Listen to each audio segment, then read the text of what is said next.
This is the Anna Gale Lines Podcast, where we equip you with the tools and insights to take charge of your life and thrive. And here is your host, life coach and author, Anna Gale Lines. Welcome to the Anna Gale Lines Podcast. I'm your host, Anna Gale Lines. And today, we're going back to a topic we talked about last week, mindset. It's something we touched on briefly, which was a growth mindset. So we're going to be embarking on a transformative journey toward personal growth and success by exploring the power of developing a growth mindset. Whether you're facing challenges in your career, your education, or your personal life, cultivating a growth mindset can be the key to unlocking your full potential. In this episode, we're going to delve into what it means to have a growth mindset, why it's essential for success, and successful strategies to develop and nurture this empowering mindset. Get ready to shift your perspective, embrace challenges, and embark on a journey of continuous learning and growth. So let's dive in. As we talked about last week, there's a difference between a growth mindset and a fixed mindset.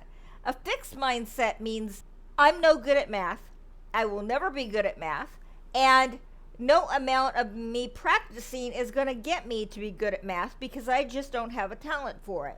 But a growth mindset says, I may not be good at math right now, but I'm going to practice my math. I'm going to get tutored in math. I'm going to keep at it until I understand math, until I've mastered it. So a fixed mindset is that we think whatever our challenge is, we can't change it.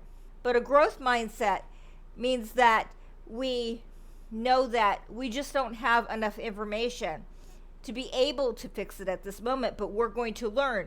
We're going to learn from our mistakes. We're going to learn from mentors, and we're going to learn from experts, and we're going to learn from articles and books and audiobooks and podcasts, and we're going to learn how to master that particular skill. What are some signs that you have a fixed mindset? One of them is that you feel helpless. You feel like you can never pass this test, this quiz, because you're just not good at this subject. You feel like you're not good at this job, you're not good at customer service, or you're not good at the math involved in this job, or you don't have the skills to be able to be a painter or a writer, or in order to pass the police exam, or whatever it is that you want to do, but you feel helpless to be able to do that because you think you're not good at it. You think that you will never be good at it, and it's just something you've got to live with. Then you're controlling.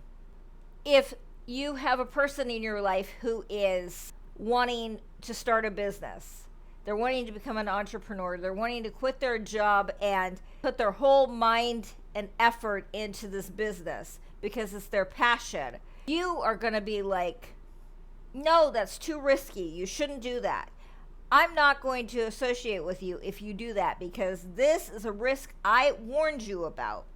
Or if your kids want to participate in sports and you were never good at sports and you think that they're going to get hurt or they're going to be disappointed, you might not let them do it because you are trying to minimize their risk. You're trying to keep them safe, but you're not necessarily keeping them safe. You're keeping them from learning.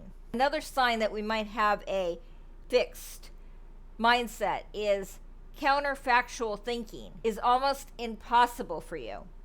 So counterfactual thinking means the ability to think alternatives to life events that have already occurred.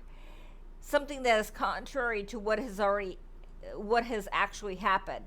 A fixed mindset might be that what happened in your childhood and the way your mother was controlling, manipulative, was because she was bad. She was just a bad person, and a fixed mindset says that's the way it is. But maybe your mother was depressed. Maybe she was dealing with a chemical imbalance. Maybe she didn't know any better, and that's the only way she knew how to act. And a fixed mindset can't see that. They can't see that there could be another reason for why she did what she did. And then A sign that you have a fixed mindset is that you focus more on ability than effort. So we think more in line of talent. Do we have the talent for this? Do we have the gift for this? Do we have the talent for writing, the gift for writing? Do we have the talent for music? Do we have the talent for being an athlete? And we don't take into account that your athletes, even though they've got natural talent, still practice every day. They still practice day after day, hours at a time, to get to where they are. Because it may be that they have talent, but unless they hone that talent and they keep practicing, it won't become successful. It won't be turn into anything of substance. But we don't look at the effort and the practice that was put in. We only look at the talent. And maybe you have a fixed mindset if you often cram for tests. One of the most effective ways of studying is to review the chapter after you've learned it in class. However, not everyone follows this routine. And a person with a fixed mindset likes to cram all the information in at the last moment. And they don't have enough time to digest it. They cram all this information in and they barely pass the test when they go in the next morning. When if they had been studying all along, it would have been easier to take the test because they would have already known the information. Then your self-esteem tends to be lower. So if you have a fixed mindset, you tend to put yourself down. You praise other people for their talents and their gifts, and you don't see yours. You don't see what talents and gifts you have. You don't see your contribution to this world and how you make a difference. You only see what other people do. You hold them in high esteem and you are negative towards yourself. You talk to yourself negatively. And then criticisms sink your confidence. So anytime you receive feedback of how you could do better or things that you did wrong, you take that as a criticism and you take it to heart. And you take it as confirmation that you don't have a talent for this particular thing. When all it means is that you need to look at the feedback, take what is constructive, and fix it so you can do better the next time.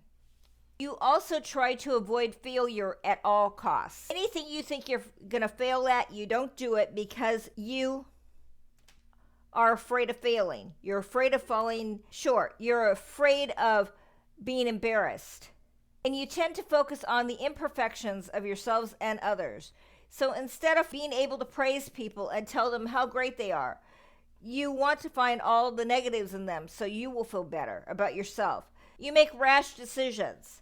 When it comes to decisions, you have the ability to provide an immediate answer based on a pattern recognition study. When the data is limited to only one feature, fixed mindset participants are more likely to make their conclusions compared to growth mindset participants. Due to that behavior, the results show that the participants with a fixed mindset have a lower accuracy since their decision making is too fast. They don't consult the experts. They don't do their research. They make a decision based on the information that they have at the time. So what are some benefits of a growth mindset? We learn to embrace failure as a learning opportunity. So we take that feedback our boss gives us. We take that feedback that our coworkers give us, and we're able to take that feedback and make those fixes to whatever we're doing.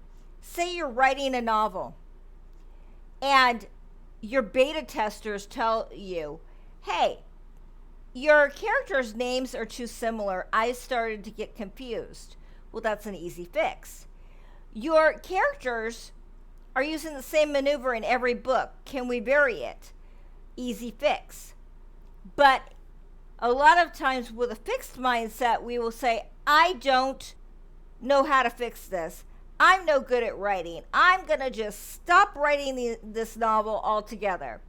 When all you had to do was take that feedback and change those things, and it will make the novel better. But with a fixed mindset, we're just going to throw the baby out with the bathwater. And that's not a good mentality, because I have books that I wrote at the beginning of my Jaguar and Peacock series, and they're not as good as the ones that I wrote at the end or towards the end, because I've written with these characters for 22 books. I've got to know them, and I've honed my craft because I keep writing with these characters. I keep practicing my writing every day. And so my later novels are better than my first novels. In fact, I kind of get embarrassed at my first novels. But in order to know what's going on with the later novels, you have to read the first ones. But just because I have a talent at writing does not mean that I can just get a book published after I write it. It means that I had to hone my craft. I had to listen to feedback. I had to change those things in my novel that other people saw that I didn't, because I was too close to the problem. And then we're more comfortable receiving feedback when we got a growth mindset, because we know that it's going to make our product better. We know that taking that feedback is going to make whatever we're doing better. It's going to make our customer service better, our novel better. It's going to make our painting or our music better. Maybe it's going to make how we teach better. But if we don't get that feedback, we don't know how to fix it.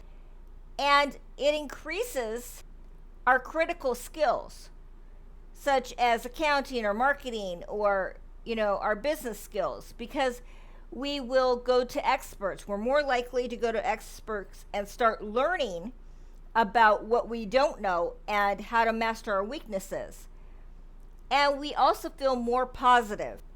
A positive mindset and a growth mindset go hand in hand, because a growth mindset means that we're looking at those more negative aspects and we're tackling them. We're using them as challenges. We're mastering those weaknesses. And a growth mindset also improves your self-esteem, because we know that that challenge is just a challenge, just an obstacle, and we have the ability to learn how to fix it. And it helps us reduce our risk of depression. It also helps us attract better colleagues and friends. And it helps us improve our resilience. So what are some ways that we can develop a growth mindset? The first way is by acknowledging and embracing our imperfections, because hiding from our weaknesses means we'll never overcome them. We are never going to be perfect. You're not perfect. I'm not perfect. We don't have enough knowledge to be perfect at everything we try. We don't have enough skills to be good at everything we try. And sometimes we just have brain fog because we're hungry, or we're too tired, or we are upset because we had a life-altering event, or we got into an argument with our spouse or our loved one or our kids, or we're worried about something that's happening in our lives. We are never going to be perfect. However, we can work on our weaknesses. We can master them. So pick a weakness, something that's been holding you back in your life. Maybe it's driving, maybe it's writing, maybe it's math, maybe it's some sport. And decide that you are going to improve in that area. So you can take classes, you can sign up for a business coach if it's your business, or some kind of coach, some kind of mentor. You can listen to audiobooks, podcasts, watch videos on YouTube on that subject. You can go to seminars, but decide what weakness you're going to work on. Decide how you're going to learn and master that skill. And you need to keep practicing. So let's say that it is driving. You need to keep practicing your driving. Maybe you want to go to one of those driving schools and learn to drive again and have somebody in the car with you. But you need to keep practicing your driving. Keep practicing your writing if that's what's holding you back. Practice your public speaking skills. whatever it is that's causing you issue, that is holding you back in your life, determine that you are going to master that weakness. And make sure that you're enlisting experts to help you. Also, you might want to get your friends to be your accountability partners, to check in with you and ask how you're coming on mastering that weakness. And then we need to view challenges as opportunities. Having a growth mindset means we're relishing opportunities for self-improvement. But a lot of times we are looking for these big opportunities when we need to attack small challenges until we succeed. One of the things that we need to do is take small steps towards our goals. We need to achieve our small challenges. So what is it that you want to do? Is it you want to write a book? So that small challenge could be just writing 500 words a day. You want to learn guitar. Maybe that small step is taking guitar lessons with a teacher. Maybe you want to learn to drive. Maybe that small step is attending driver's school. Maybe you want to do a web series, or you want to do marketing. Maybe the small step is actually learning how to do that. Maybe the small step is going to a class or picking the brain of somebody who has already done that.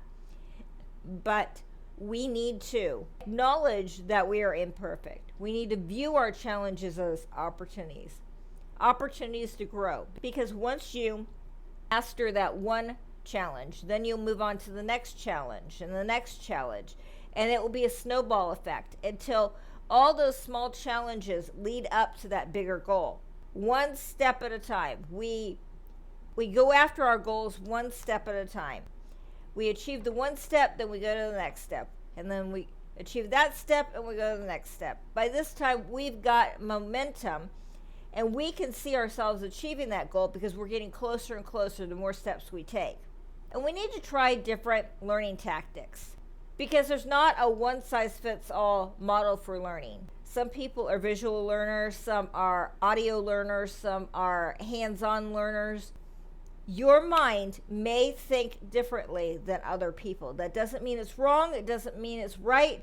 All it means is that you learn differently from your neighbor or your spouse or your kids. You might be an audio learner like me. So instead of reading books all the time, I will actually listen to them. Like every morning, I will listen to 30 minutes of an audio book. And I tend to remember better because I'm listening to it. I learned that I was an audio learner when I was in a summer school philosophy class. And I had gone through this previous class that was tiring, and I had passed that class, and this one I didn't care for as much, but I needed a humanity credit. Instead of studying, what I would do is I'd listen to his lectures and I would be doodling. Now, they've done a study and it has been proven that if you doodle while you're listening to a lecture, you retain more of that lecture. But I didn't know that at the time. So I was doing that, and when I'd go and I'd take the test, I'd get high B's, low A's. Sometimes I'd get middle A's. And I was like, what is going on here? But I learned that I am an audio learner.